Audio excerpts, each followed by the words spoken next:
Hello. So welcome back from winter break. We're going to start our next unit on trigonometry, and this is a pretty important one. We're actually going to spend a long time on trigonometry. So this very first video where I talk about definitions is going to be, I think, one of the most important videos you see all year, and it's one that I expect you might even return to more than once.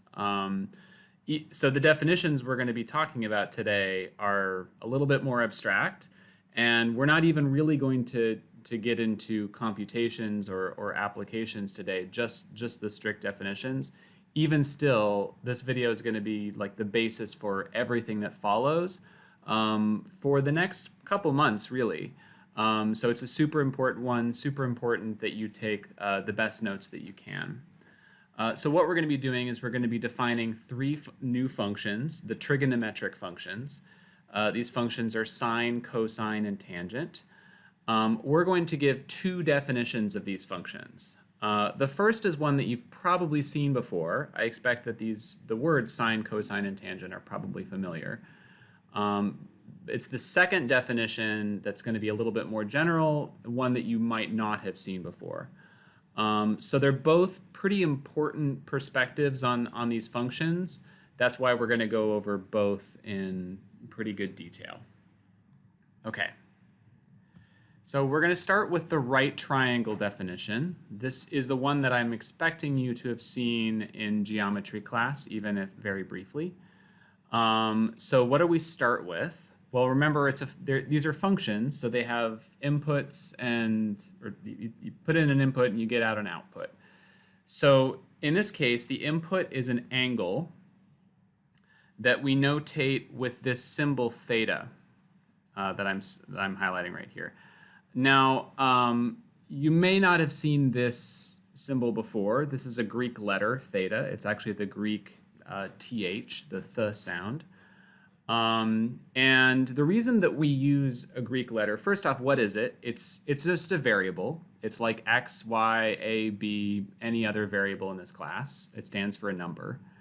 The reason that we're using a Greek letter instead of just x is because in this class and in most math classes at this level, a Greek letter is used for an angle, particularly theta. So when you see this funny symbol theta, you can just think to yourself, oh, that's just like an x. And because it's theta, it must be talking about an angle. It's almost certainly talking about an angle. So it's meant to be helpful in that way. Okay, so it's an angle theta. And as we're going to see, that angle theta that you plug in has to be between 0 degrees and 90 degrees. Okay, so what do you do with that angle? Well, you make a triangle.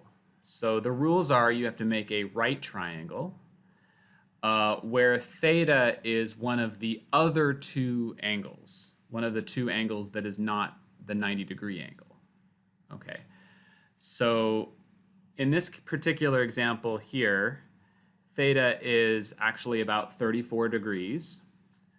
And I've made a triangle, a right triangle, where one of these angles is 34 degrees. Okay. Now from that triangle, I label three sides that I call opposite, adjacent, and hypotenuse. Okay, and the rules are that the hypotenuse of a right triangle, that's the side that's opposite the 90-degree angle, easy enough. Opposite is opposite the theta that I've picked out, and adjacent is adjacent to or next to the theta. All right, so we label these three sides. The three functions sine, cosine, and tangent are giving us ratios of these sides. And the formulas here, again, that I'm hoping are at least familiar to you, are here at the bottom. Sine of theta is this length, the length of opposite, divided by the length of the hypotenuse. So it's this length divided by this length. Okay. And we notate sine as SIN. That's like the kind of laziest abbreviation in the world to change it from 4 letters to 3 letters, but whatever. Cosine of theta is equal to adjacent over hypotenuse, so a ratio of two other sides. And then tangent of theta is opposite over adjacent. Okay. And there's that little handy mnemonic that you may remember, or you may have another mnemonic from your previous class for helping you to remember this. SOHCAHTOA is the one that I learned and the one that I teach. We'll go over that in class. It's just a helpful way for you to remember these rules. Okay, so let's think about this as a function right now, right? Just to kind of reiterate. You're plugging in the angle, you're going through this construction, and then each of these three functions is outputting a different ratio of the two sides of the triangle that you've constructed. Okay, so it's a bit of a process. Both of these definitions are a little bit more involved and a little bit more abstract. They are telling you how to go from the input to the output, but in this kind of more abstract way, or a way that requires a little bit of effort, right? Now, what I want you to do, this is not your homework for next class, but I would like you to think about these things. I think about a couple questions with this. Hopefully these are things that you've thought of in geometry class. Okay, so first off, why does the input have to be an angle between 0 degrees and 90 degrees? Let me think about that first. What about this construction means that I can't plug in something bigger than 90, for example? The second thing I'd like you to think about are why this only depends on theta, right? This construction's a little bit strange because there's lots of triangles you could have made in this second step, right? When it says make a right triangle where theta is one of the other angles, there's lots of triangles that I could have drawn. Small triangles, really big triangles, triangles positioned in all sorts of weird ways. So why do these three functions not depend on exactly which triangle you draw? Okay, think about that. Think about how all those triangles that you could draw, what they have in common, how they might be different, but what they would have to share. And then you might remember the answer to this question. Okay, so these are two things that we're going to talk about in class. I'd like you to think about them now. Maybe even record your answers. You'll get a little time to talk about these things in class. Okay. So I'm going to move on to the second definition. Right now, we have this function that you can only plug in an angle between 0 degrees and 90 degrees. And you have to draw this triangle to make the function, right? So the second definition is also going to be a drawing, be a construction, and it's first going to seem a little bit more involved. But once it becomes intuitive, it'll actually be much faster than thinking about it as a right triangle. Okay. The reason why I'm going over both, by the way, I think right triangle trig, even though it's really not the focus of this class, and it's what we're going to be, the majority of what we're going to be doing with the trig functions is with the unit circle definition, which I'm about to explain. But I still think right triangle trig is really useful. And on a day-to-day level, you know, if you're someone who doesn't have a career in STEM, you still might end up using right triangle trig a lot more than you think. It's actually quite useful for building things. So I think it's not something that you should forget, even though we kind of associate right triangle trig just with geometry class and unit circle trig with pre-calculus class. They are the same functions, and I think they're both worth knowing. But I'm going to spend more time on the unit circle definition. Okay, so here's the way that works. I'm saying the unit circle definition using degrees, and that's because pretty soon in class we're going to start talking about another way to measure angles. But this time around, the input is still an angle theta, but it could now be any real number theta. So I'm not restricted to 0 to 90. So that's what makes this definition more general.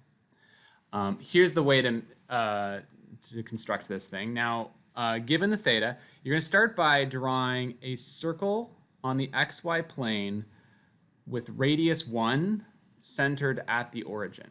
Okay, so I say on the xy plane, That's because I have here an x-axis and a y-axis, right? Just like if I was graphing a function.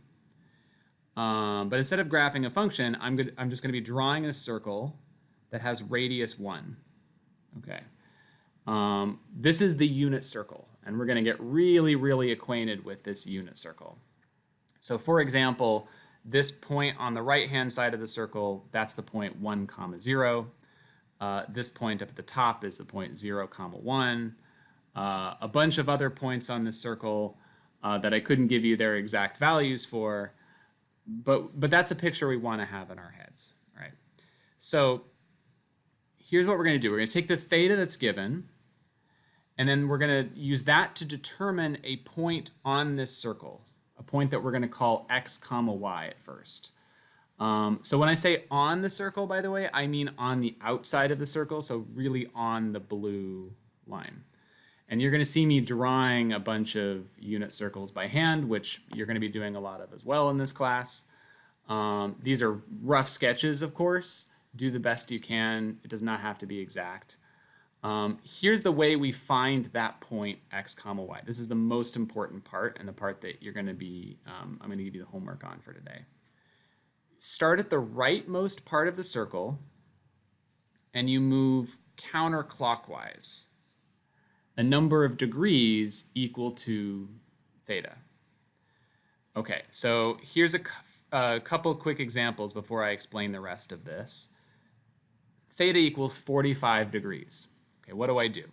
I start on the right-hand side of the circle, and I move 45 degrees around, meaning that I'm kind of making an angle, I'm making an angle that's equal to 45 degrees with this line right here. But you could also think of it as I'm moving that far around the circle, just 45 degrees around. Okay, the point x, y is the point on the circle that I get when I move that far around. So 45 degrees, how do you think about 45 degrees? Well, it's half of 90 degrees. 90 degrees is a right angle. That would be a quarter of the way around the circle. So 45 degrees is just an eighth of the way around the circle, so half of a right angle. Okay. So let's, one more time. So theta equals 210 degrees. Well, 210 degrees is this far around. All right, so I'm starting on the right side. I always start on the right side, and I always move counterclockwise. So, what's 210 degrees? How do I think about that? How do I know to go this far around? Well, 210 is a little bigger than 180, right? 180 is going to be halfway around the circle. 210 is going to be 30 degrees more than that. So I went halfway around, and then I went an extra 30 degrees, roughly. These are rough sketches, of course. And then this point on the circle that I get, the point, the big black dot that I have here, that's now my point x, y. So the whole part of this process is to figure out what the point on the unit circle is given this theta. So I said that you could plug in any real number. So that includes negative numbers. What happens if I plug in a negative theta? Well, instead of moving counterclockwise around, I'm moving backwards. I'm moving clockwise. Otherwise, it's the same idea. I'm still starting at the rightmost point. I could even plug in angles that are bigger than 360 degrees. I can plug in, like a number as large as I want. What's that mean? It means that I'm going around the circle more than once. Okay, so let's see examples of both of those things so I can stop just talking about it. This first example, theta equals minus 60 degrees. Okay. So because it's minus, I've got to go backwards, I've got to go clockwise, but I'm going clockwise 60 degrees. So that's, again, just a little bit less than a right angle. Technically, it's 2/3 of a right angle, right? And that means I'm ending up down here. Okay, theta equals 400 degrees. That's bigger than a full circle. It's bigger than 360, right? So that means that I'm going all the way around, and then I'm going an extra 40 degrees on top of that. Okay. Notice, by the way, that I'm getting the same point as if I'd plugged in theta equals 40 degrees, right? So the point, the xy you get, is not unique to the angle that you plug in. And you might even think about at this point, like what are all the angles that would give me this exact point xy? You might even be able to answer that question for yourself now. Okay, so the most important thing from this video right now is that we can take a theta and be able to tell where on the unit circle that's going to land us, right? Even if we can't compute the exact values, I mean, I have no way of actually finding these values out right now. Just knowing roughly where it is on the unit circle is enough. That intuition is going to be huge going forward. Okay. We're almost done. So we haven't even defined the function yet. We just told it how to get that point on the unit circle. But the coordinates of that point are going to tell me the sine, cosine, and tangent. And here's how to do that. Cosine is the x coordinate of that point. Sine is the y coordinate of that point. Notice it is a little backwards, right? You might think sine, it should be sine then cosine. No, it's cosine is the x and then sine is the y. Tangent is y divided by x, okay? That's the same thing as sine of theta divided by cosine of theta. And you can think about it that way if you like. Visually, if you need something a little more visual for tangent, it's actually the slope of these lines that I'm drawing. So for example, tangent of 45 would be the slope of this line here. The line that's going through the origin and through xy. Because if you were to compute rise over run of that line, you would get y over x. Okay, so here's a picture way of seeing this definition that I've just given over here on the left. So again, I take the theta, I find the point on the unit circle corresponding to that theta. The coordinates of that point, the x coordinate is cosine of theta, and the y coordinate is sine of theta. So in other words, that point that I'm getting is cosine theta comma sine theta, right? Here's an example of that with a specific angle. So again, 34 degrees, roughly, this is just my sketch. But I know that the point that on this unit circle that I get, if I went 34 degrees around, is 0.83 comma 0.56. All right. That should make a little bit of visual sense, right? If you think about the x coordinate, this is a circle of radius 1. It's the unit circle. And if I'm just looking at this, I can see that the x coordinate is pretty close to the maximum x coordinate on this circle, which is 1, which is why I'm getting 0.83.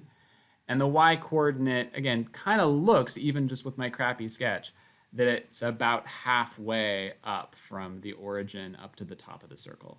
Again, about 0.56. So those numbers should make a little bit of sense. Now, I got those numbers by putting them into my calculator, specifically putting into my calculator cosine of 34 degrees and sine of 34 degrees, but they are matching up in that way. Okay, and again, we'll talk about computing these things in class and in future videos. Right now, I just want us to have that intuition. In addition, here's a couple things I think are very worth thinking about. And if you're not able to answer these think about questions now, maybe come back to this video a little bit later. I mean, we will talk about these things in class, but it's actually great review later on to make sure you're understanding this stuff, to make sure you have answers to these questions. So the first question, I've given you two definitions. How can we be sure that they agree? And particularly, like, how do I know that this is the x coordinate is cosine, the y coordinate is sine, same as in the right triangle definition? Well, here's a hint. Is there a right triangle we can draw in this picture?